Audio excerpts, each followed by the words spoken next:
Let's talk water. 75% of the earth is water, and up to 70% of the adult human body is water. Water knows you, but do you truly know water? After the driest January, February, and March in recorded history in California, the drought restrictions have already started coming down the pike. In the East Bay, we're better off than many other communities around the state that are already having their access to outdoor watering seriously limited. But rumor has it that the restrictions could get worse in the coming months. So here's my promise to you. By the end of this talk, you will have a full arsenal of strategies for dealing with water shortage restrictions. You'll learn about steps that can go right now. You'll learn about steps that you can take right now to start hardening off your landscape so that it can take the existing and upcoming restrictions in stride.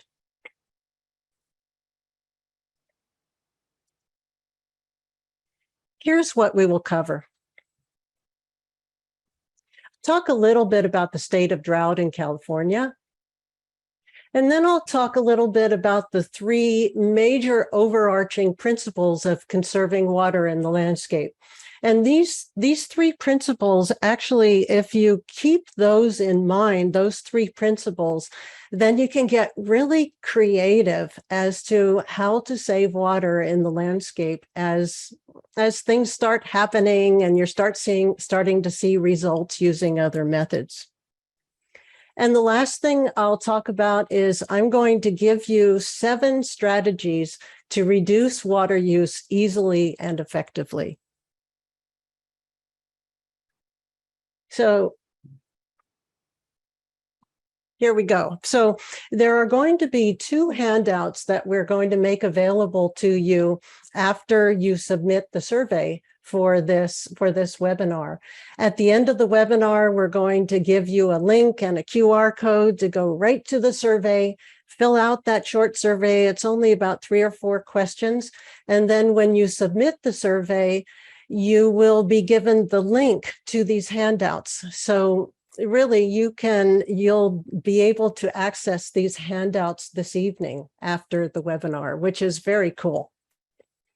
All right, and the handouts are it's in one file. It's 2 PDFs that are in one file. It's a 4-page PDF, and it's a resources sheet, a 2 pages of resources, and 2 pages of an irrigation checklist and a listing of the strategies that I'm going to be covering later. Now, California and drought. This is the latest drought report from the Drought Monitor that is put out by the University of Nebraska-Lincoln. And the Drought Monitor gives us an up-to-date profile of drought in the state. And if you haven't seen this before, or you're not familiar with the color coding that they're using here, the way it works is that if there were any white on California, that would be there's no drought in that area. The yellow means abnormally dry. The beige is moderate drought. The orange is severe drought. The red is extreme drought. And the purple is exceptional drought. So as of June 14th, we had 99, is that a 9? I think it's 99% of the state is in moderate drought. We've got 97% of the state is in severe drought. And let's see, almost 60% is an extreme drought and almost 12% is an exceptional drought. So the long and short of it is, hey, we got drought. So now I'll talk about the overarching principles of landscape water conservation. The first one is to lower the water needs of the landscape. The second is to leverage alternative water sources. And the third is to optimize irrigation. And I'll be giving examples and resources for each of these as we go through. First of all, lowering the water needs of the landscape. What we'd like to call the low-hanging fruit of lowering the water needs of the landscape is getting rid of that lawn. Converting the lawn from a high water use plant material to a low water use plant material will save you, well, low water use plants use about a quarter of the water that high water use plants do. So then that means if you were to convert your lawn to low water use plants, once those plants are established, then you'll be using a quarter of the water that you used to use to keep the lawn happy. Now, the major water districts in Contra Costa County are East Bay Mud and Contra Costa Water District. I know that there are a couple of other small water districts in Contra Costa County. And I apologize, I don't have the information for those here, but I cover East Bay Mud and Contra Costa Water District. These are screenshots of their lawn conversion rebate programs, and they both have really good ones. So they just really want you to pull out that lawn and put in low water plants. Now, what we are suggesting right now, because it's June and we're headed into the hottest time of the year, is that you can get the rebate. I mean, you can start the rebate process and get it going, but then don't plant the new low water plants until the fall. Put them in when Mother Nature can actually establish them, rather than putting them in now. And doing that will use so much more water than you really need to. So hopefully in the fall, we'll get a good amount of rainfall from Mother Nature, and that will be able to establish your new plants. So speaking of removing lawns, we have screenshot from lawn2garden.org. They have a water savings calculator, and this is so cool. I love this water savings calculator because you can go in there and just put in your zip code and put in the square footages of the area that you want to change, whether you want to change from lawn to low water plants, or you want to see what low to high would be, or medium to high would be. It'll tell you how much water you would be saving. And this is just really, really cool. And so I invite you to go there and play around with this, especially those of you who still have a lawn and are willing to get rid of it, and you're going to use a rebate program. Go ahead and go to lawn2garden.org and check out their water savings calculator, so you can get excited about how much less water you'll be using. But I can tell you for sure that the water requirement that you'll be going to is only a quarter of the water requirement of your lawn. Okay. There are also now the water districts are now giving rebates for flow meters, and these flow meters are really cool. These just came into being just a few years ago, and I think the first one that I heard about was Flume, and this is a flow meter that attaches. A lot of these attach directly to your water meter that's out on the street that's monitoring your whole property, and you attach that, and it comes with an app.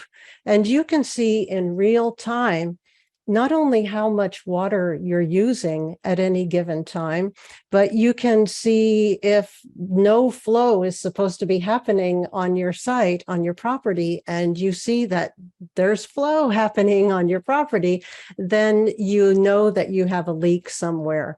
And I've already talked to a couple of people who have the who have the flow meter hooked onto their water meter, and they found out about leaks that they didn't even know that they had.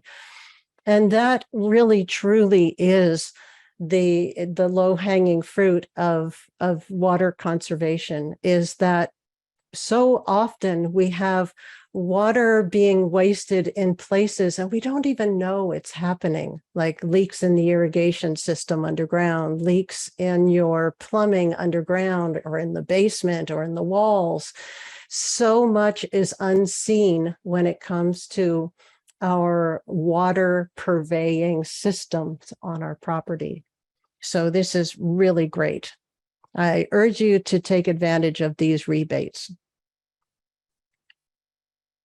And then another one with, so we are on lowering the water needs of the landscape.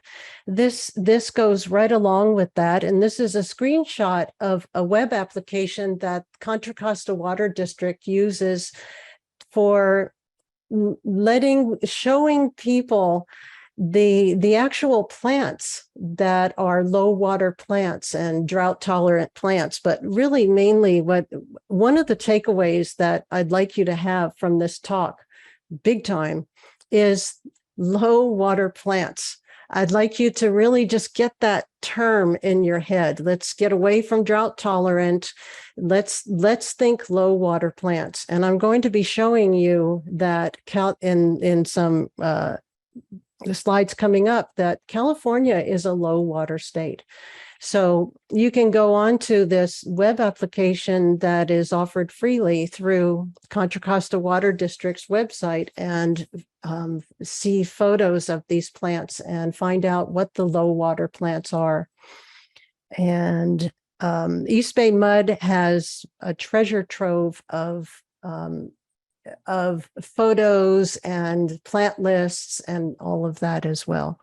So the resources are really out there. The water districts are such good friends to us in this. They're the ones that, they just got so much to offer. So in your spare time, go hang out on East Bay Mud's site or Contra Costa Water District's site, and you will learn a lot. All right. Alternative water sources. So of the overarching principles, the first one was to reduce the water needs of the landscape. And the second one is alternative water sources. And the first one I'd like to tell you about is something that's available only in central Contra Costa County. But I suspect there are a lot of people on this webinar who are from different parts of California as well. But I'm mainly going to be talking about what's available in Contra Costa County. But if you don't live in Contra Costa County, I urge you to seek these things out in your own area. If you live in central Contra Costa County, Central San, the Contra Costa Sanitary District, actually offers recycled water fill station. So you take your tanks and containers and barrels or whatever, you take them over to the fill station, you fill them up and take them back home. Now, if you live in the east part of the county or the west part, there isn't really anything like that available as far as I know right now. But I do know that East Bay Mud is starting to dial in some form of this. So I urge you, if you don't live in the central part of the county, to go onto your water district's website and see and just keep track of that, because they will be making recycled water available in some way at some point. Now, recycled water also includes you recycling the water from inside your house, of course.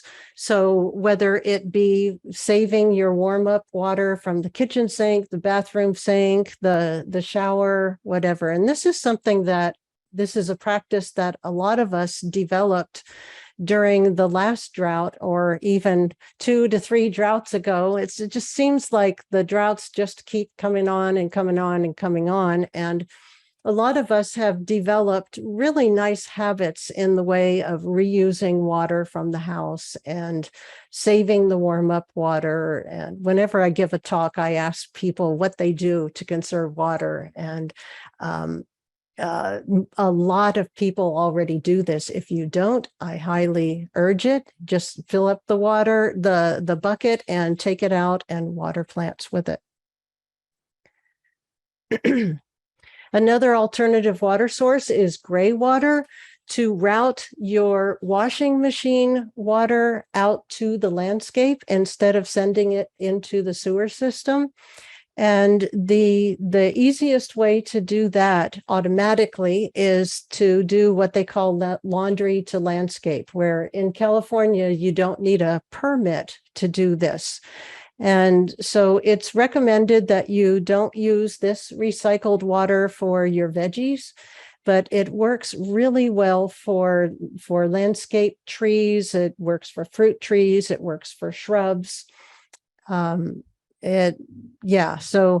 the diagram on the left-hand side is from the graywateraction.org, and there is just it's a really rich, resource-rich website, and they often have hands-on workshops to show you how to do it. They have YouTube videos that show you how to do it.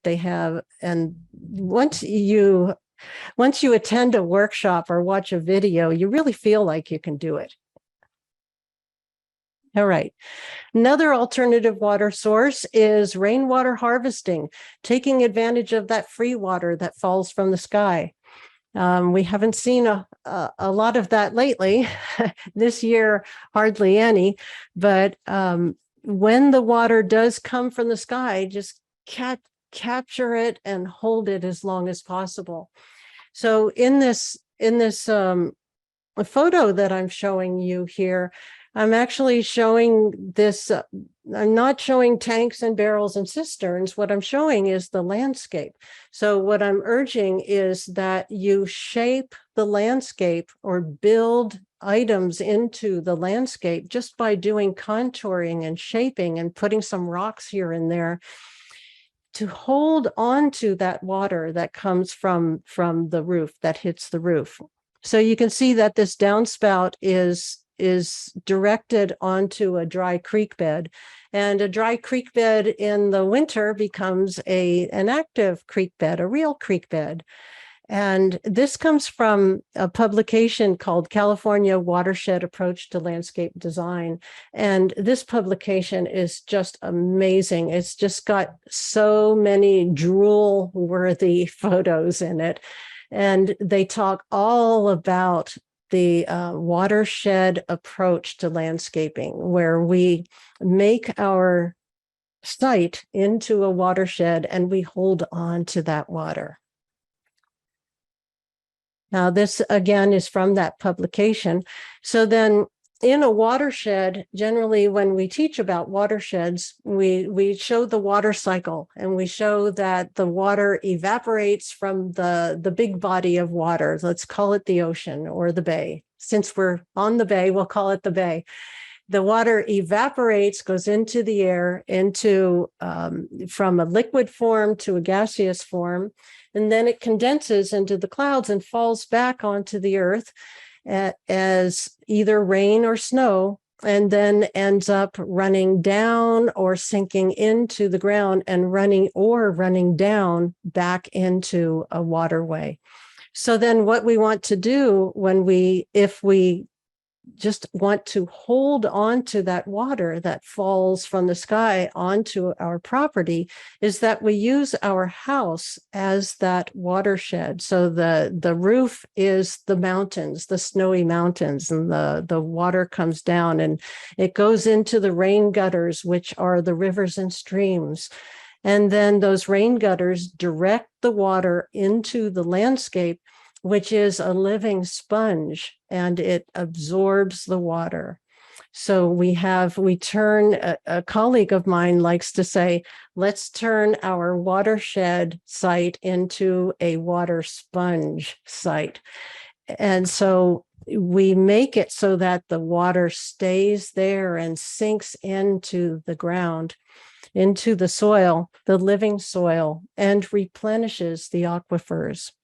So this is what we're shooting for in rainwater harvesting, is actually harvesting it with the land.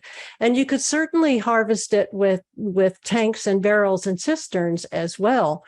But if you shoot for harvesting it with the land itself, then you may or may not have to supplement with tanks and barrels. And that'll become clear in a few slides down.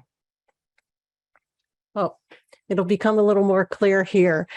Now, this bar chart is, I'll explain it.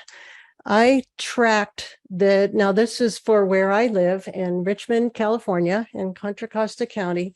I tracked the annual rainfall from 2007 to 2021. So these were the water years, and a water year runs from October 1st to September 30th. So right now we are in the 2021 water year.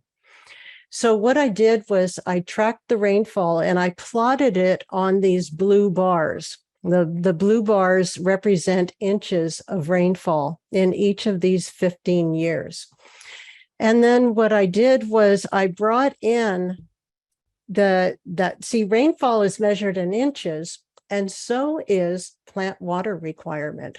And this is really convenient for us, because then we can plot things like this and we can compare the number of inches of rain that falls to the number of inches of water that plants need, that they require. So I have plotted on here the high water, the red line is the water requirement, the annual water requirement in inches for high water plants. So this is your lawn here. And you can see that in these 15 years in Richmond, there was only 1 year that we got enough rain to take care of high water plants. Then when we look at the orange line, that is moderate water plants. And you can see here that in only 1, 2, 3 of these 15 years, did we get enough water to take care of moderate water plants? Okay, now here's where it starts getting interesting.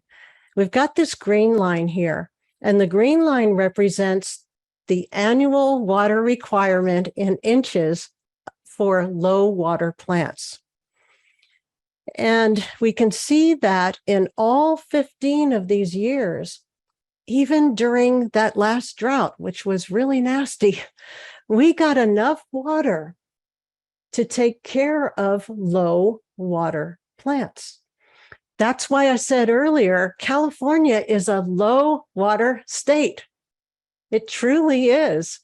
And we really only see moderate water plants in maybe the understory in forests, or we see moderate or high water plants in near, close to, or in seasonal or perpetual creeks and rivers and waterways. Otherwise, California's plants are very low or low water use. So this purple line is where it gets even more interesting. And this purple line is based on a study done at Texas A&M University, where they found that 1 inch of mulch spread over a planted area will reduce the water requirement of those plants by 25%. Okay, so then now with this purple line, we've got the water requirement of low water plants that have at least 1 inch of mulch on top of them, on top of the soil. So then there we can truly see that California is a low water state. Now going on to the next one, this is pretty much the same thing, except this is January through December. Instead of it being a 15-year period, this is a 12-month period. And what I did was I plotted the rainfall in a year. And actually, the rainfall. Oh, what I did was I plotted the rainfall. I got the rainfall, historical rainfall averages from climateusa.com. It's something like that. It's in the resource sheet. But they provide historical average rainfall for tons of states and tons of cities and tons of states. So I took that for Concord, California, and I plotted the average rainfall in each of these months in inches. And then it's the same as the last one where I plotted the water requirement throughout these months for high water plants. Moderate is the orange, low is the green, and low with an inch of mulch is the orange. So then if we look at this closely, what I'm seeing here is that rainfall, we get plenty of rainfall in. Let's start with when the rain is supposed to start. We get plenty of rainfall for low water plants in October, November, December, January, February, March, April, and a little more than half of the rainfall we need in May for low water plants. So then we've just got these months right in here, June, July, August, and September. Now this is East Bay, okay? If we were to plot this for other places in California, then it ends up a little different, and especially the further south you go in California, these bars in April, May, and October, they get quite a bit lower. So I'm talking about the rainfall patterns in the East Bay right now. So what I can see here, if I were to think about providing my landscape with alternative water sources, if I just couldn't use water anymore, if the restrictions tightened up so much that I couldn't just turn on the tap and water my landscape anymore, then I would look at this really closely and I would see that I've got June, July, August, and September that I would need to take care of. So then the challenge is we have all of this water that fell in these other months. Just a lot of water has fallen. The challenge is, how do we hold on to that water? How do we hold on to that water? Okay. If you want to hold on to water or any other liquid for that matter, what do? You get a container. In this case, I took a jar. Get a jar, fill it up with water, put the lid on the jar. Okay? So how do you store water? You put a lid on it. Okay? Well, my friend, mulch is the lid of the landscape. Okay? Mulch is the lid of the landscape. So with the mulch, we can hold on to that water as long as possible. This is a demonstration garden that I'm involved with as a master gardener in Contra Costa County. This is the Richmond Dry Demonstration Garden at the Civic Center on McDonald Avenue, the Richmond Civic Center. And this demonstration garden really proves what I just talked about. When we took over this garden in 2018, it was already a low water demonstration garden, but it was basically a weed patch. It was in pretty bad shape.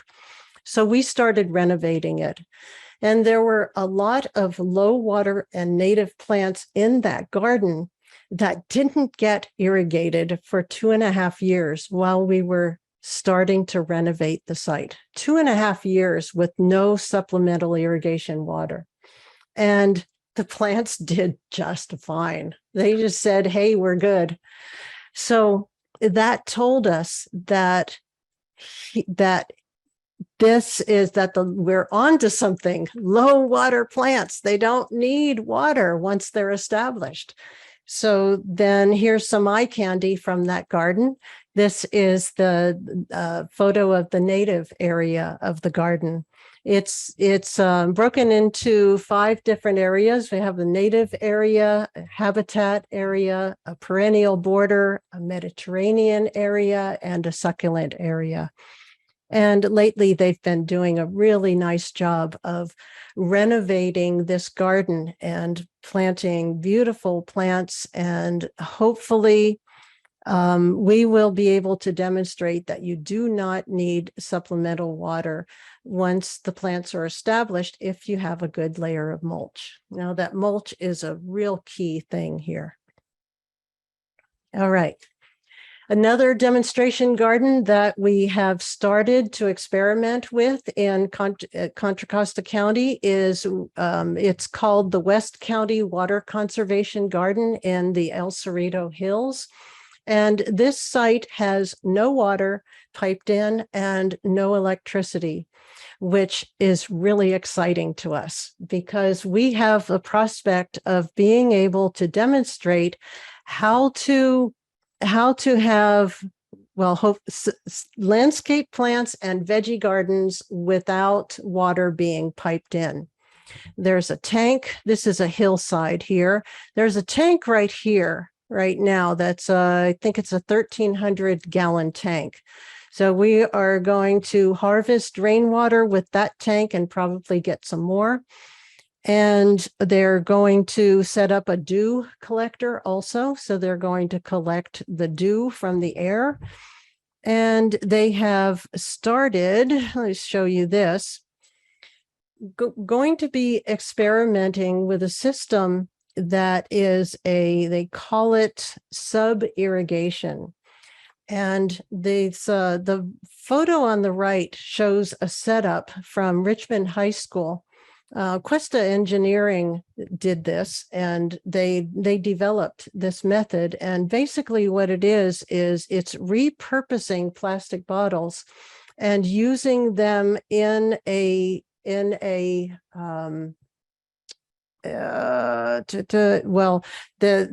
they're in putting the water down there where that is, and then the soil goes above that.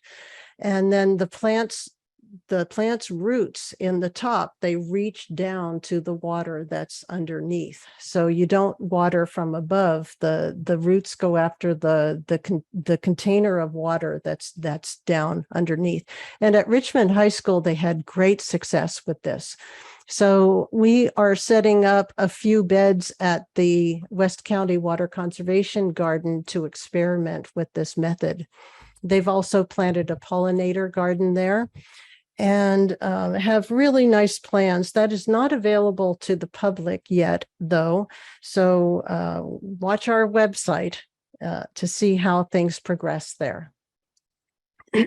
Another demonstration garden that I'm involved with is the Climate Discovery Garden in Walnut Creek.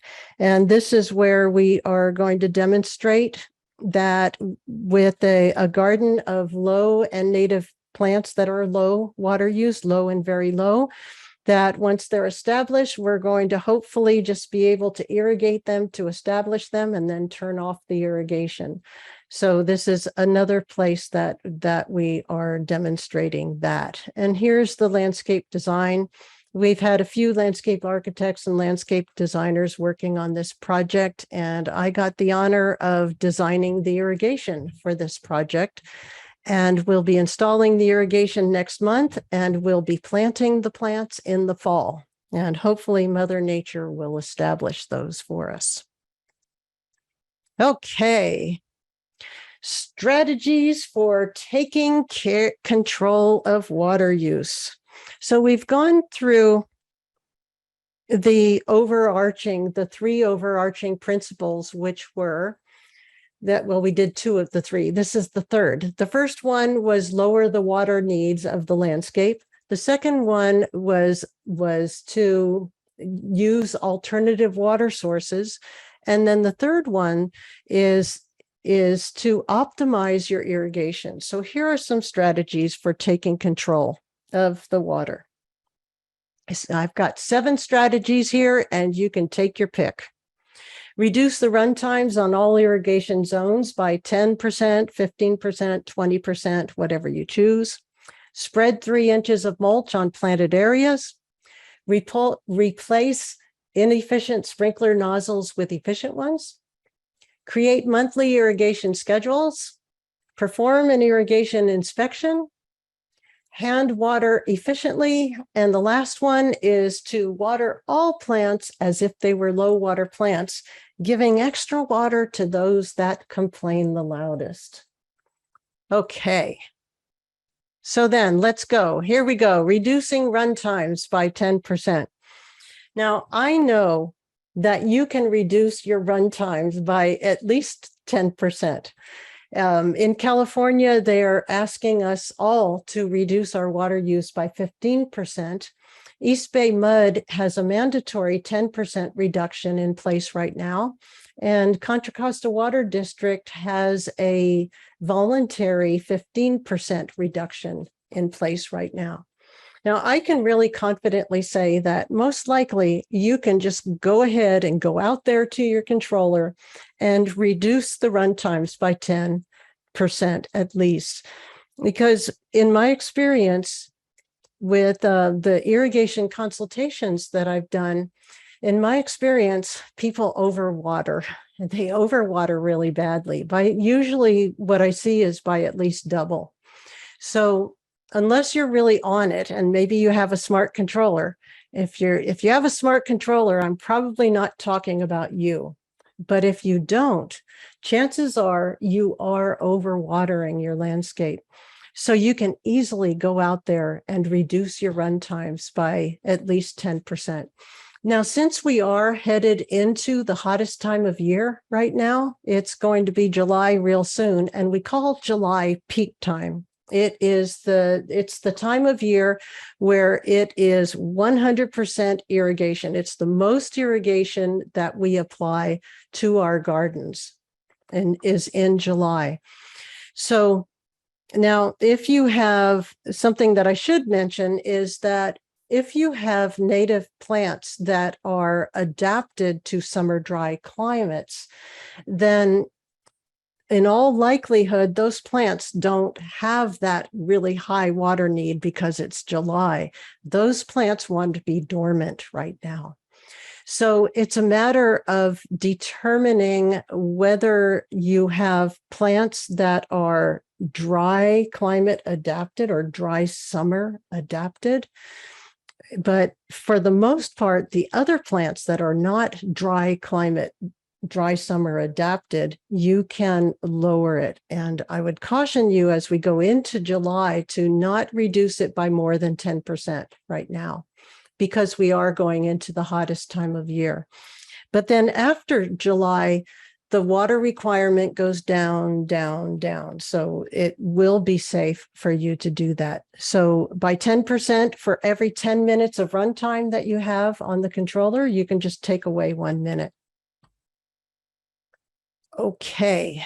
Strategy number 2, spread 3 inches of mulch on planted areas. So I already talked about this, and mulch really has multiple benefits. I could do a whole webinar on mulch, but mulch has really multiple benefits. But when I'm talking here about mulch, I'm talking about it holding in the water for the landscape, holding on to the water. Now, mulch also has soil temperature ramifications. Let me just pull this up here. So these 3 photos came from Greg Letts, who is in the background answering questions here on Zoom. And he sent me these 3 photos. And he provided these photos of soil temperature tests he conducted at our garden in Walnut Creek when the temperature was 88 degrees. So it was an 88-degree day. And what he found in checking several beds with an infrared thermometer was that the straw surface varied from 99 to 118 degrees. Bare ground reached as high as 132 degrees. So keep in mind that at 140 degrees, the soil microbes, the organisms in the soil are being killed off at 140 degrees. But the soil under the mulched areas was a consistent 74 to 76 degrees. And so what Greg says, summing that up, is that maintaining that consistent temperature also makes it easier to maintain a consistent moisture level. This is particularly valuable for the growth and development of many vegetables and to ward off diseases. Okay, thank you, Greg, for those photos. One of the many, many benefits of mulch. Now, when I talk about mulch, really, put the mulch in contact with the soil, okay? Don't put weed cloth down first, or landscape fabric or weed cloth, and then the mulch. There are lots of problems that end up happening with weed cloth and then mulch on top of that, or even if whatever you put on top of that, mulch, gravel, whatever. The mulch needs to be in direct contact with the soil. Now, this is these photos are from one of my neighbors. The house changed hands, and so they staged the backyard, and they pulled everything out and laid down the weed cloth, and then ran the blank irrigation tubing and cut a hole in there and put the plants in, and ran the blank irrigation tubing and 1 or 2 emitters to each of the plants. And then the photo on the right is less than 3 years later. The garden plants were doing terribly, and there were weeds all over the place. So the weed cloth might as well not have been there. So what ends up happening with weed cloth is that even if they say that this weed cloth lets air and water through, it's got the biggest holes and it lets air and water through, those holes do get silted up over time. Those holes will get clogged by the minerals in the soil over time, and they will become impermeable to air and water. So then the soil microbes will either go dormant or die. So this is a way that you not only kill off soil microbes or cause them to go dormant, but the plants do terribly. When I get calls to come out and do consultations, because people say my plants are dying and they think it's because of the irrigation, when I get there and I see these suffering plants, the first question I ask is, do you have weed cloth under that mulch? Is there landscape fabric under that mulch? And more often than not, there is. And that's why the plants are suffering so much. So we recommend very strongly that you put mulch on top of your soil and have that mulch be in direct contact with the soil. That way you really nurture the soil microbes and you nurture the plants to the best of your ability. Okay. Strategy number 3 is to hand water efficiently. So there are 2 questions that you need to answer when you're going to hand water.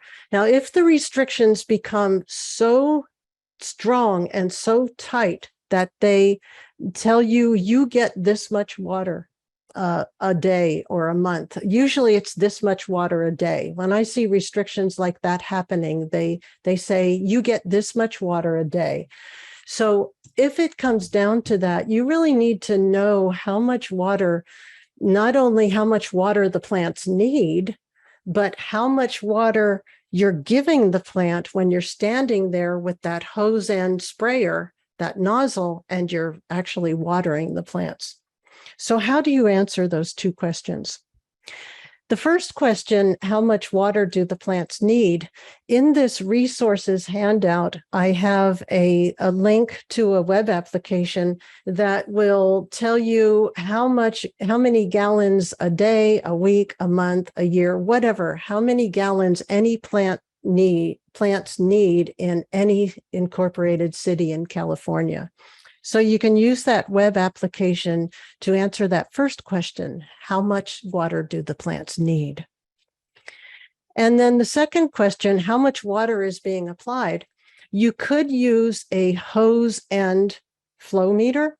Now, these hose end flow meters just came on, they flooded the market just a couple of years ago. Before that, they were hardly even existent, or if they were really expensive. So you could get this hose end flow meter and it'll tell you exactly how much water you're putting out at any given time.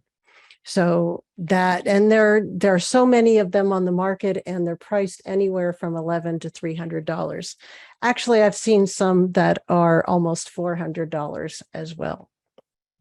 All right, so in the absence of having a hose end water meter or flow meter, what you can do is you can take a bucket. And I'm not calling this a 5-gallon bucket because those things that we call 5-gallon buckets are not 5 gallons. They're 6.2 gallons. So I don't recommend that you use the bucket to measure the water because it's knowing now that it's 6.2 gallons, it's hard to measure water with these buckets. So here's what you do to know how much water, the rate that the water's coming out of that nozzle that you're using. Whoops. I went the wrong way. Number one, you flow water into the bucket for 30 seconds. You stop and you measure the amount of water. I would pour that water into another container that has really reliable measurements on it. Then you multiply by 2, and this will tell you how many gallons per minute that spray nozzle is applying the water. So then, for instance, if you figure out that that spray nozzle is putting out water at a rate of 3 gallons a minute, and you find out that that street tree needs 15 gallons a week, then you know that you're going to need to stand there and apply the water for 5 minutes to get it the water that it needs. All right, strategy number 4, replace inefficient sprinkler nozzles with efficient ones. Now here, this is one of the low-hanging fruits of water efficiency because we have on this lower row, we have inefficient sprinkler nozzles. We have fixed spray, we have brass sprinklers, and we have impact sprinklers. Now the fixed spray, it's considered inefficient because it applies water so rapidly at such a high, fast rate that the soil, our clay soils or clay loam soils, don't have a prayer of infiltrating or absorbing that water before it runs off. So we want to replace that with sprinklers that apply water at a much lower, slower rate. Brass sprinklers, these things are just bad. If you've got brass sprinklers, I recommend that you just pull them out and put in pop-up sprinklers, or better yet, put in drip. The brass sprinklers only pop up about 1 inch, and we don't have any plant material, not much, that is less than 1 inch tall. So they're always spraying right into the plant material. Very inefficient. Impact sprinklers are considered inefficient as well. And then in the top row, we have the first 2 are rotary nozzles, generically known as rotary nozzles. And you can retrofit those directly into your old fixed spray sprinklers, most likely. And then we have our single stream rotor. Those are for the long range sprinklers. And those are really efficient when they are nozzled correctly. Now, this is a screenshot from a video that we did during the last drought. We created a website called beyondthedrought.com, and there are 9 videos on that website that show you how to manage your landscape during a drought. So I invite you to go to beyondthedrought.com and check it out. And this is a screenshot from the video where we talk about changing out inefficient nozzles for efficient ones. All right, strategy number 5 is to adjust the irrigation schedule monthly. And so this shows the standard irrigation scheduling practices that are out there. What people tend to do, so the red bars represent an irrigation schedule, and the blue bars represent the water need of the plants during these months. And so what happens is that a lot of people, what they do is they put in that July schedule, that hotter than Hades schedule, and they end up leaving that hot schedule all the way through August, through September, and all the way through October. And then once it starts raining, they just turn the controller off. Well, but in the meantime, the plant water requirement from July to August is going down from 6 inches to 5 inches. And then in September, less than 4 inches. And in October, just a little over 2 inches. So the water requirement is going down, down, down in those 3 months after July, but the amount of water being applied is staying the same. And the way that people say the reason for doing this is that, hey, we've got 100-degree temperatures in August, September, and October. But even though there are 100-degree temperatures, the days are so much shorter. They're getting shorter and shorter and shorter. The sun is on a lower trajectory in the sky, and the plant water requirement is reflecting that. So you're wasting a lot of water if you don't adjust that schedule monthly. So that's what we recommend is monthly. And so here for Contra Costa County, what I've done is, now smart controllers do this automatically. Okay, so again, if you have a smart controller, I'm not really talking to you because your controller is already doing this. But if you have a standard controller and you're creating the irrigation schedule, then I've broken Contra Costa County down into 3 climatic areas, east, west, and central. And I have the percentages of adjustment for each of those months. Now, July is 100%, and everything else is less than 100%. So most modern irrigation controllers have what we call a seasonal adjust function or feature. Now, I want you to adjust monthly, not seasonally, because we saw in the previous slide what can happen within a season. You can waste a lot of water by just adjusting seasonally. We want you to adjust monthly. So these are the adjustments that you would put into that controller if it has the seasonal adjust feature. So you put in a peak schedule, that 100% schedule, and then with the seasonal adjust, it lowers the runtime based on the percentage that you programmed in. All right, strategy number 6 is perform an irrigation inspection. And this inspection is one of the handouts that I have for you. And again, it's a 4-page handout. It's actually 2 handouts that have been aggregated into one file, one PDF file. And this irrigation checklist will guide you through what to look for in your sprinklers and your drip and tell you what to do about it if you find problems. And then it also lists on the back side, next page after this page, it lists these 7 strategies and has a bunch of other notes and recommendations for conserving water in your landscape. So inspecting the irrigation, you just turn on each zone one at a time, and you walk around and you look and you listen. With sprinklers, you can look, you'll see the problems, you can see tilted sprinkler heads, you can see sunken sprinkler heads, you can see nozzles that are facing the wrong way. So you can see the problems that you're having with the sprinklers generally. And then with drip, if you've installed it correctly and you put it on top of the soil and mulch on top of that, you have to listen for the problems for the drip. You have listened for leaks, breaks, spouters, even kinks. Kinks have a certain sound. You can hear a kink in a drip tube. So that is about the irrigation, inspecting the irrigation. And then last but not least, strategy. Not least, I say, because I love this one. I just love this one. Water all of your plants as if they were low water plants. Okay? Water everything as if it were low water plants. And then just go out there and hand water, give some extra water to those plants that complain the loudest about this low water schedule. Now, you might be asking, what's a low water schedule? How do I know that I'm putting in a schedule for low water plants?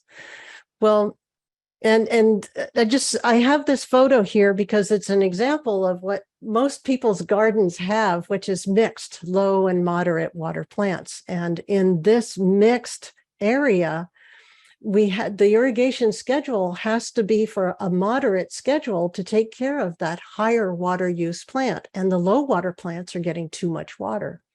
So then, because we're in a drought and because we want to save water, we're going to turn that on its head and we're going to do the opposite. We're going to water this as a low water plant zone. So then you'll ask, how do I know how to program in a low water schedule? I show my resource sheet here again, because on that resource sheet, I point you to 2 free web applications that you can use to create irrigation schedules, correct irrigation schedules for your landscape. Either one of those web applications will have you creating, they're very user-friendly, and you just say zone 1, low water plants, zone 2, low water plants, zone 3, low water plants, and they will both give you an irrigation schedule to program into your controller. So that's how you can know how to do that. And I just love this one, because especially if you put in a correct low water schedule for each of the zones, because you will see a huge water savings here. I guarantee it. You'll see a huge water savings. All right. So then, who can help you with water efficiency? Professional irrigation stores. In my resources handout, I list 6 or 7 of them in Contra Costa County. We're really blessed in our county to have a whole bunch of professional irrigation stores. The water districts, treasure troves of resources and tips and tricks and rebates. Just hang out there. They're wonderful. And then I always like to mention Stop Waste, as stopwaste.org, the website.